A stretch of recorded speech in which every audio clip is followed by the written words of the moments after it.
Days programme లో భాగంగా physical development activity కింద ఇసుక పైన కర్రతో మనం కొన్ని ఆకారాలు ఇస్తాను. ఆకారం పేరు మీరు చెప్పారు. ఆల్రెడీ చూడండి అమ్మా.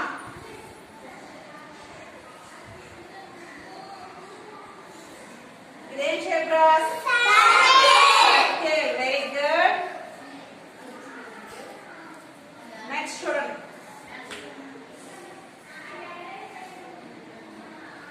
ఇదేం షేప్? రెక్టాంగిల్. కరెక్టేనా? Very good. ఎందుకని రెక్టాంగిల్ అది? Opposite sides are equal. ఇదేం షేప్ రాస్?